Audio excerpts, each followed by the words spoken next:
Vaccine की demand बढ़ रही है और जगह जगह इनकी कमी महसूस हो रही है। पिछले कुछ दिनों से दिल्ली में भी ऑक्सीजन की काफ़ी ज़्यादा अफरा तफरी मची हुई है। कभी इस हॉस्पिटल में ऑक्सीजन की कमी हो गई, कभी उस हॉस्पिटल में ऑक्सीजन की कमी हो गई, इस हॉस्पिटल में 2 घंटे की ऑक्सीजन बच गई। मैंने खुद रात रात भर अस्पतालों में ऑक्सीजन का इंतजाम कराने में गुजारी है कि कहीं किसी अस्पताल में ऑक्सीजन की कमी से कहीं मौत नहीं हो जानी चाहिए। केंद्र सरकार हर राज्य को ऑक्सीजन का कोटा तय करती है। देश भर में जितनी भी ऑक्सीजन बनती है, केंद्र सरकार तय करती है कि इस राज्य को इतनी ऑक्सीजन मिलेगी, इस राज्य को इतनी ऑक्सीजन मिलेगी। अब दिल्ली को कितनी ऑक्सीजन चाहिए? दिल्ली सरकार ने अपना एक एस्टिमेशन लगाया जिसके हिसाब से दिल्ली को रोजाना 700 टन ऑक्सीजन की जरूरत है।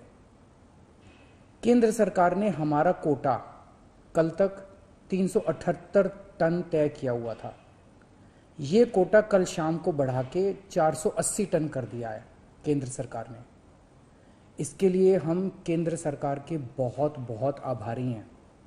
हालांकि हमें अभी और भी काफ़ी ऑक्सीजन चाहिए, लेकिन केंद्र सरकार ने जितना भी बढ़ाया है उसके लिए हम उनका बहुत बहुत शुक्रिया अदा करते हैं। अब केंद्र सरकार ये भी तय करती है कि जो आपके कोटे की ऑक्सीजन है वो कौन सी कंपनी देगी। जैसे दिल्ली में तो ऑक्सीजन बनती नहीं है, दिल्ली की सारी ऑक्सीजन दिल्ली के दूसरे राज्यों से, दिल्ली के बाहर के दूसरे राज्यों से आती है। तो केंद्र सरकार तय करती है कि फलाने राज्य की ये कंपनी आपको इतने किलो ऑक्सीजन देगी, फलाने राज्य की ये कंपनी आपको इतने किलो ऑक्सीजन देगी।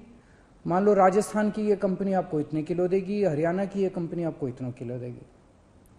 तो केंद्र सरकार कंपनियां तय करती है कि किस कंपनी से दिल्ली को अपने कोटे की ऑक्सीजन आएगी। अब दूसरी समस्या यहां पे आ रही है कि ये जो कंपनियां जिन राज्यों में हैं, उनमें से कुछ राज्यों की सरकारों ने उन कंपनियों से जो दिल्ली के कोटे की ऑक्सीजन आनी थी वो भेजनी रोक दी। राज्यों ने कहा कि पहले हम अपने राज्य में इस्तेमाल करेंगे, दिल्ली का कोटा भी हम इस्तेमाल करेंगे, दिल्ली के जो ट्रक हैं वो जाने नहीं देंगे। लेकिन मैं केंद्र सरकार का और दिल्ली हाई कोर्ट का शुक्रिया अदा करना चाहता हूँ।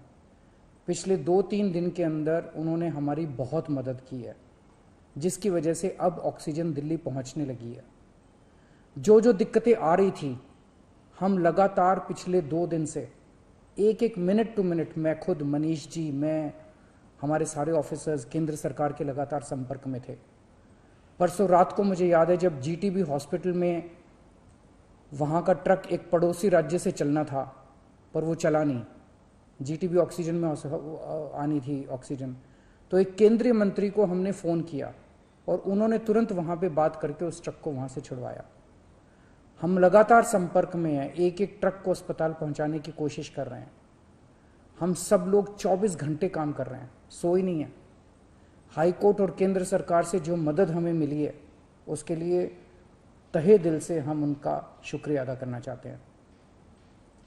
जो कोटा हमारा बढ़ाया गया है अभी ऑक्सीजन का, उसमें उड़ीसा से काफ़ी ऑक्सीजन आनी है, तो बढ़े हुए कोटे की ऑक्सीजन को भी दिल्ली पहुंचने में कुछ दिन लग जाएंगे।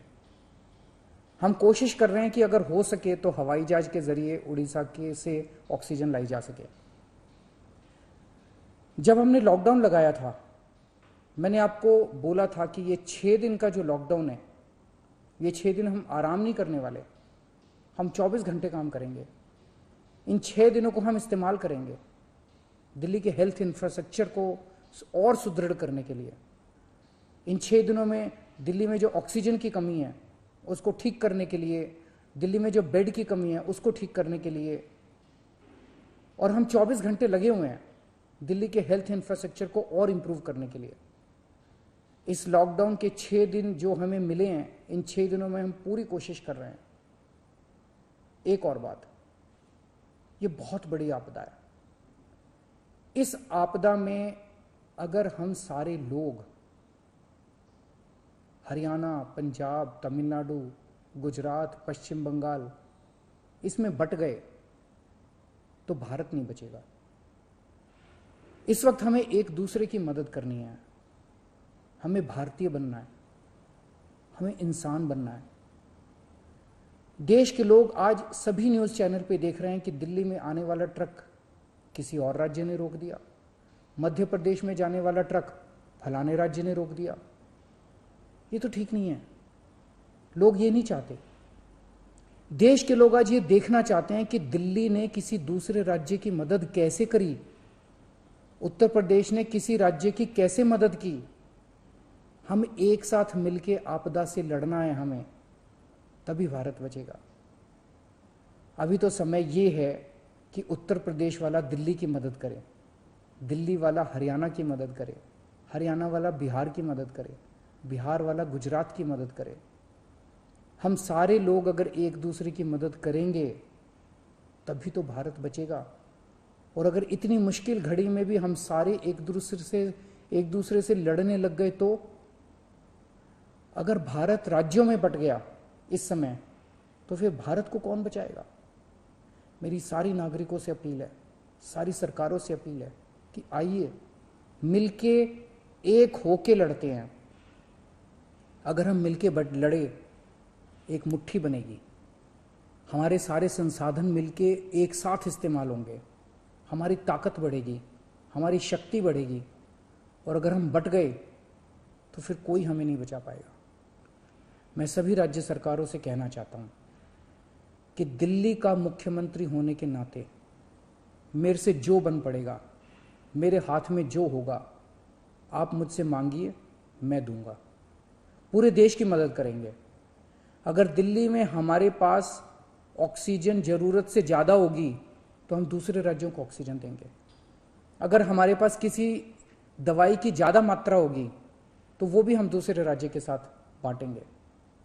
और जब दिल्ली में कोरोना कम होगा और किसी दूसरे राज्य में डॉक्टर्स की ज़रूरत हुई, हम वहाँ डॉक्टर्स भी भेजेंगे।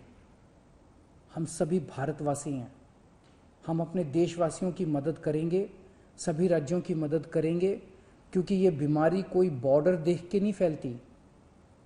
मैं उम्मीद करता हूँ कि इसी भावना के साथ हम सभी मिलके एक साथ, सारी सरकारें, केंद्र सरकार, सारी राज्य सरकारें, हम मिलके काम करेंगे, एक भारत बन के काम करेंगे कोरोना को हराने के लिए। हमें पूरी दुनिया के सामने दिखा देना है कि विश्व में सबसे ज़्यादा कोविड केसेस भारत में होने के बावजूद कैसे भारत के लोगों ने, यहाँ की सरकारों ने मिलके कैसे इस आपदा से लड़ाई की, कैसे हमने सारा प्रबंधन किया। भारत के लोग दुनिया को दिखा देंगे कि कैसे एक साथ मिलके इस खतरनाक बीमारी को हमने हराया।